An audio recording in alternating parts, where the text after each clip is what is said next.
Hey everybody, it's Corey from Thought Soldiers. So I wanted to talk a little bit today about how do we find our purpose. Not only how do we find our purpose, but how do we step into our role, and also to the new currency for 5D, and that currency being love and energy, as a form of of exchange when it comes to our business, and I like to call it a business of our soul and our purpose. So when it comes down to finding my purpose and what I did to be able to figure out who I was the first part was having to shed the layers of the old programming that came up in the 28 years, because I started this process 2 years ago. In the 28 years, unraveling that programming to get down to my core essence and my truth. And that is the truth that was planted onto this earth. And what happened was there was that programming in that first 7 years of my life, and everything that I encountered, that really was the program download that I ran on for the rest of my existence. And as I encountered situations and was using this program in my day-to-day, it further created this callus around me. And so that's why through shadow work, healing the inner child, and really not band-aiding, but healing my wounds, like really healing my wounds that I had, was what helped me to start to strip these layers back and kind of come back to the core essence and the remembrance of who I am at an energetic level. What is my soul imprint? Because I feel like what happens is when we are born onto this earth, and we come down into this body, we are a beautiful song written on solo guitar. And as soon as we start to introduce the programming and introduce traumas and experiences over the span of our life, we are adding another instrument into the layering of the song that is our soul. And what can happen is that we have unfavorable circumstances, we have very controlling programs that are passed down not only from society and teachers, but from family as well. And what happens is we get further and further away from that soul imprint, and the song starts to sound more like discord than it does any sort of beautiful harmony. And so for me, that's when I started to dive into the healing aspects and the shadow work, which is very cathartic.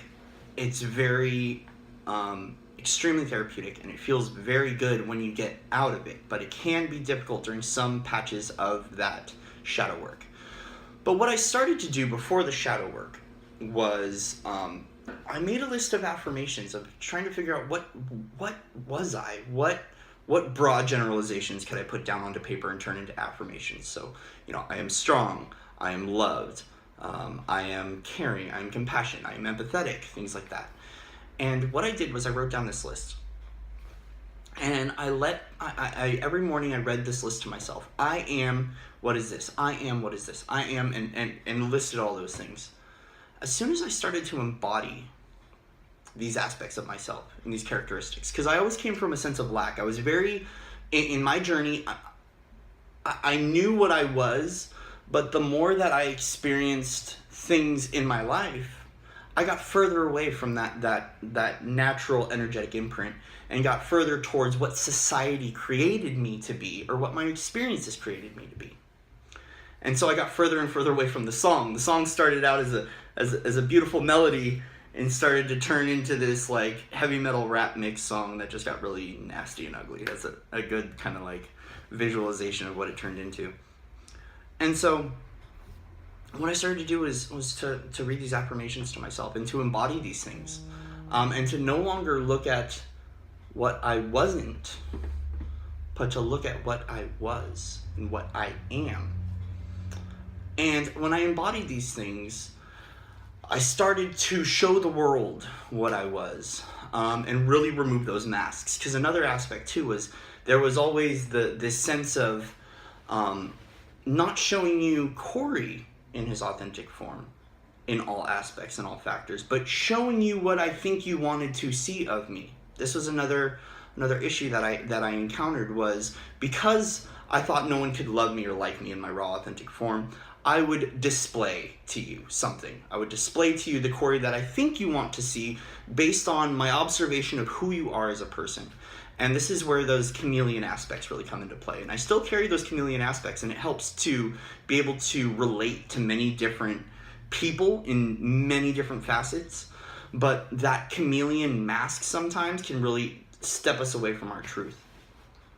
So as soon as I started to embody these aspects, I started to notice my worth and my value. And when I noticed my worth and my value, I was giving this unconditionally to everybody in excess. Like, here's what I am, and I'm going to give you all of me. But the problem was that there was no, and I love this word, I've been using this word for like a month and a half now, there was no reciprocity. There was no even exchange of energy. So what would happen was I would give all of my energy to these people that were not reciprocating. They were either, they were unaware that they were vampiric. And by vampiric, I don't mean they're like soul suckers. Some of them genuinely were. But some of them just fed off my energy. And it's because they needed it for healing or for whatever was going on, whether it was conscious or unconscious at the time.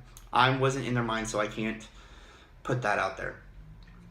But I was giving so much of my energy to other people into facets of my life that weren't giving back, that then I had to double up on the self-care. And that's where I love to talk about energy like a business.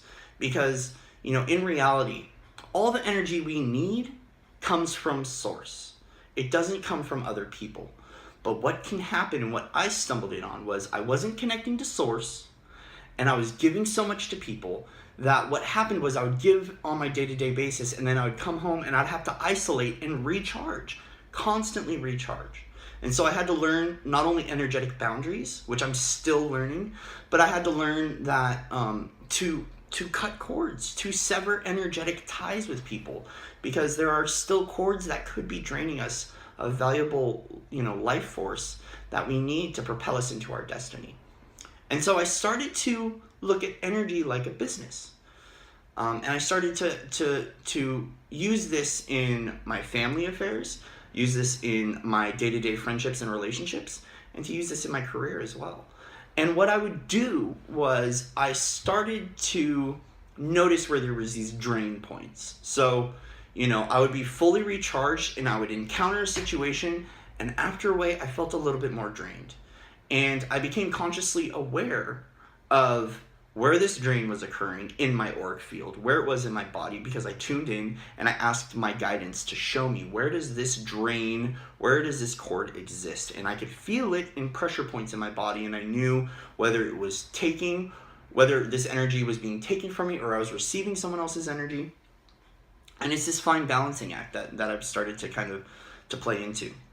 But what happened, and this is what's been going on recently, was I became overtly aware where I was harnessing and embracing my strengths, and where there were certain strengths that weren't being tapped into in the arena that I was in. Because I look at, what happens is, if we're like a plant, a growing plant, some plants are meant to grow tall, some plants are meant to grow wide. But what can happen is if we are in a certain box or a room, a certain size of a room, and the plant, we're growing and we're expanding, and as we're expanding, we reach the limits of that room. What can happen is we then have to train the plant or stunt its growth, because it can only expand so far. And this is where the arena and the environment that we are giving our energy in is very key as well. And when to know when we're outgrowing our environment, whether it be physical, internal, relationships, career, and when to go find a new environment, a larger environment, so we can further expand. Because this is the controls that, society puts on us. It's headroom. It's like we can only go so far. We can't go any further than that. And this is where unfavorable things happen, from the government, from the one percenters, people want to call them, the higher ups, these controls that we're as soon as we get so tall, no, you must stay in this box.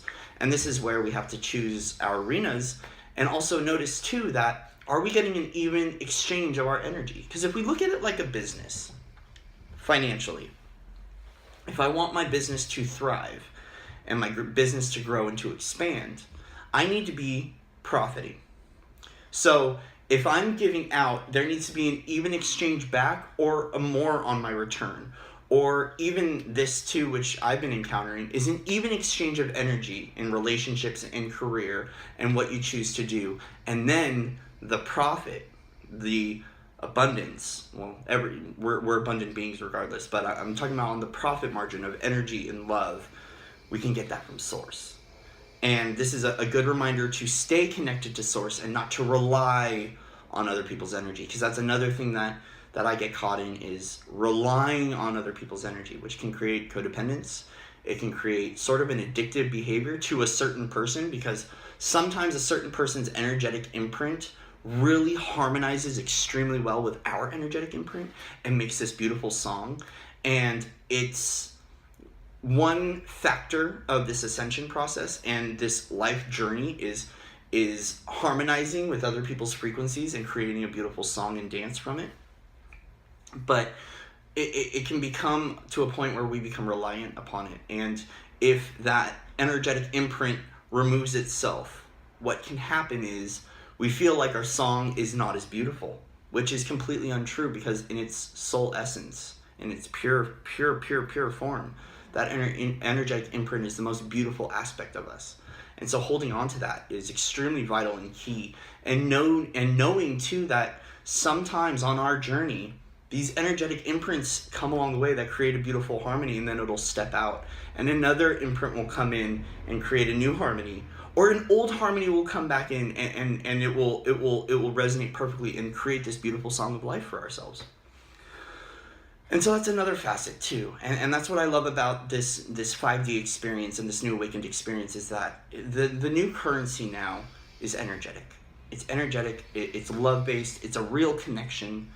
And that is what I'm thriving for on a day-to-day basis, as far as in this creation process. Because when I'm making those connections, and I'm living in the core essence of love, which is in our higher being, and that lower being is that discord, that fear, that ego, things like that.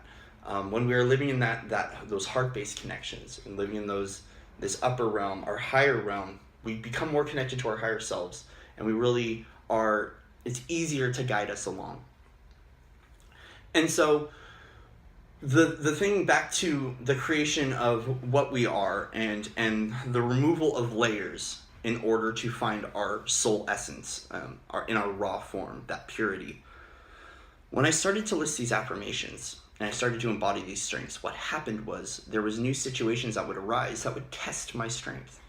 And I would go through these cycles, these patterns, these learning experiences, and start to find new strengths within myself that I could then add to this list. And what's happening now is this list is getting longer and longer and longer. And that's this expansion, is this understanding of the power we have and what we are and who we are. And what's interesting too is that as we grow and evolve, certain aspects get removed and replaced. That's the creation space, is that removal, the void, to usher in a new energy to thus create our harmony. Because we always will have that energetic imprint that we came upon.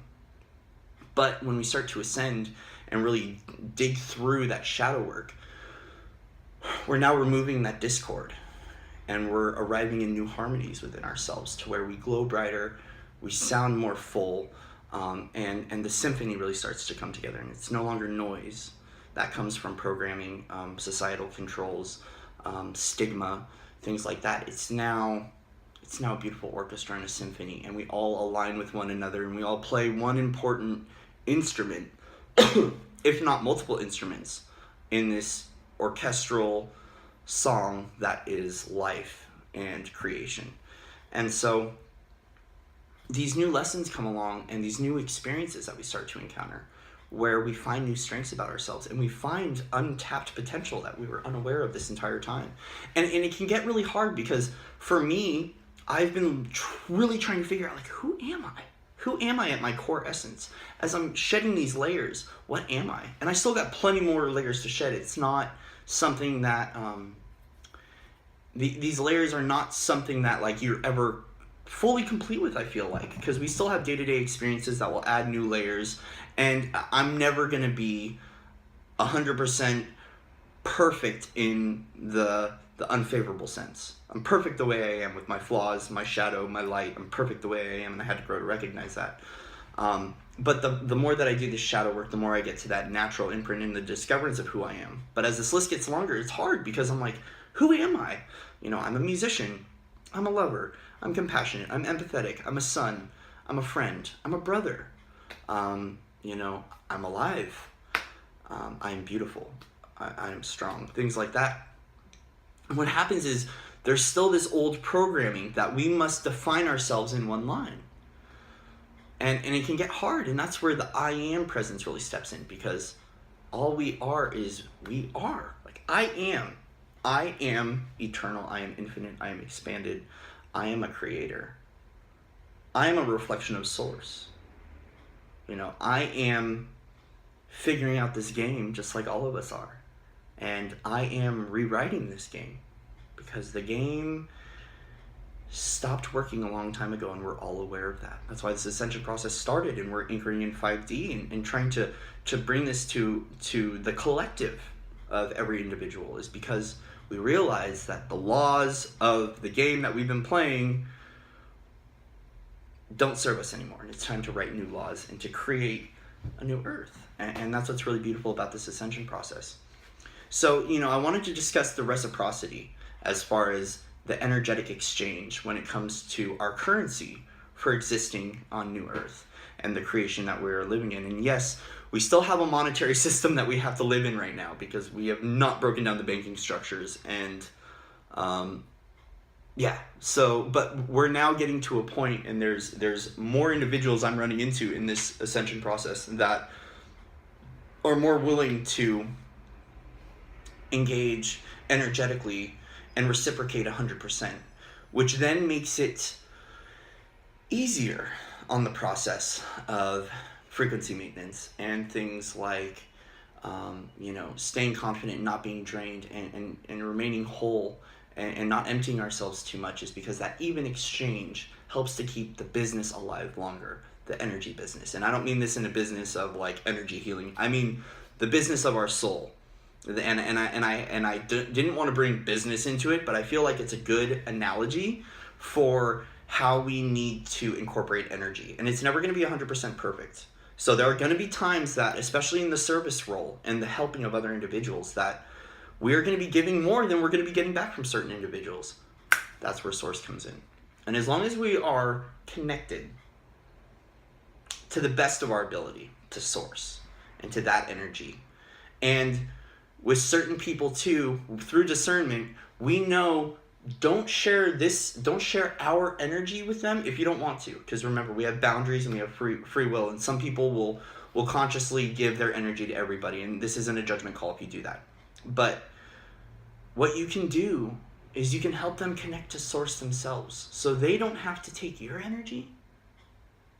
They can connect to the universal source that you're connecting to energetically, and thus save them to where they can rely on that. And then these heart-based connections that arise, what will happen is there's a pendulum effect between those heart-based connections, because as soon as your hearts connect, that vibration will start to go up and the energy will increase, and thus you can feel it in yourselves. But this is where the dependence can come into play, is that sometimes those heart-based connections can feel so good that when the universe rips them away or something happens and you lose that connection, it can really bring you down and lower your vibration, and you're thus craving that heart-based connection. And so it's a fine balance. It's a delicate balance. I'm still doing it on a day-to-day basis. It's not, I don't think anytime soon it's going to be 100% perfect, because I'm human, and that's why I stepped into this shell, was to live the human experience as a spiritual being, to learn and to grow. And so for me, that's why I've been taking, the breaks lately, not doing as many videos, stepping back on the Reiki and the coaching, because not only did I have to heal myself, but I wanted to be human for a little bit too and take a little vacation, because I feel like that balance for a lot of us is key, because I have seen a lot of people that live only in the astrals and step 100% into service, and they lack on the self-care in one shape, form, or another, and then it can catch up to us eventually. So that's why I chose my balance point of seeking a little spiritual vacation from the Ascension journey and to take care of myself and to really integrate this heavenly knowledge and bring it back into my body and to embrace it and to embody it to the best of my ability. And it's not perfect. It's definitely not perfect. But it is perfect. In this new paradigm, because it is what it is perfect. If that makes any sense. So, and that's this unraveling of programming. Is the idea of perfection is not we strive for perfection. We are perfect just the way we are. What we are doing is having to unravel and update our programming, our software, because this hardware, this body we live in, it's got everything we need in order to survive and to thrive. But this is what needs its upgrades, and that's the Ascension process. Unraveling, it's deleting the program or upgrading it, or realizing and recognizing what programs don't work anymore and upgrading them through the downloads that we get so we can step further into our mission and to step into that abundance and really live to serve and to create this new earth. So that's all I got, guys. Wanted to do a little bit talk about what I do on a day-to-day basis to find my purpose and as it starts to evolve. And I'll tell you what, I've got multiple purposes open right now. This is something that a lot of us are facing, is that we are recognizing that we have the same end goal, the end point. We're all getting to Emerald City, but it's not one yellow brick road that we have to go down. We have multiple timelines we can access, and that's another thing I've been doing is I plant a seed in one timeline, water, hop to another timeline. Don't collapse it, but start to jump timelines, be multidimensional, live in multi-dimensions, and plant seeds for abundance to flow through. Because if we look at abundance like a pipeline, and we have only one pipeline, and we've got this abundant reservoir up here with one pipeline, only so much water, abundance, can flow through this one pipeline. But if we have multiple pipelines going, 5 or 6 or 3 or even 2, the abundance comes through quicker. And it's not like this reservoir it's a limited source. It's unlimited. It's expanded. But these creative outlets that are meant to, for me, my creative outlets that are meant to serve and to ignite my soul fire and to let me glow and to expand to serve. The more creative pipelines I have open, the more opportunity for abundance, whether it be relationship, energetically, or financial as well, because we still live in a system where we have to live and eat, and we have to pay for those things. And that paradigm is breaking down. I see it more. And it's something that's been around there. There's a lot of conscious communities or people that are conscious individuals that will just do energetic exchange or an exchange of services in order to survive. And that's the paradigm I'm trying to step into, is that we no longer have to just live off 100% finances. Like, yes, we do need finances to live, but there are other ways through energetic exchange and the exchange of love currency that can really get us extremely far in life. So that's all I got, guys. Much love and respect to everybody out in the Webiverse. I am now stepping into the spiritual role full-time. So I put in my 2 weeks at my 9-to-5 job, which is extremely heartbreaking because I love the service that I do at my job.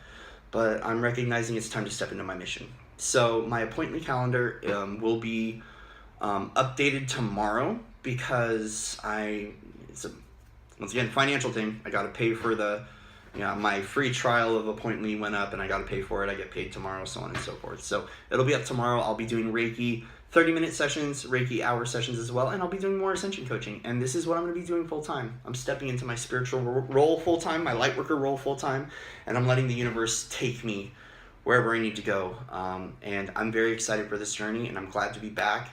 And I wanted to share this little update of how I found my purpose, how I continue to find my purpose through affirmations, through strength-based practices, through empowerment, and how I embody that in my day-to-day existence and make sure I'm existing in arenas, friendship, career, relationship, family life, where there's an even exchange of energy.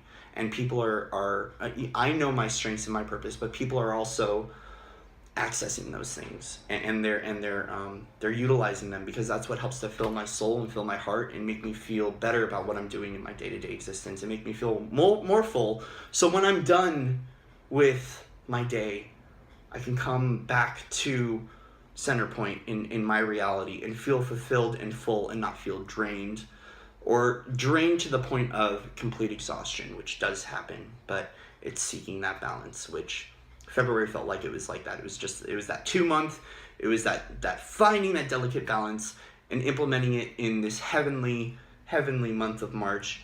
That is just going to be rapid manifestation, stepping into our destiny, and definitely slowing down a little bit and being mindful of the steps we're taking, and really enjoying the process and thriving and living and enjoying the beauty that is this present moment, this gift. So that's all I got. If you want to reach out, shoot me an email, CoreyMacLite, LITE33@gmail.com. Other than that, I'm back and going to be stepping in this full time, and I'm so excited to see what unfolds in this journey. And yeah, hope to see you guys along the way, and I will see you on the other side. Namaste.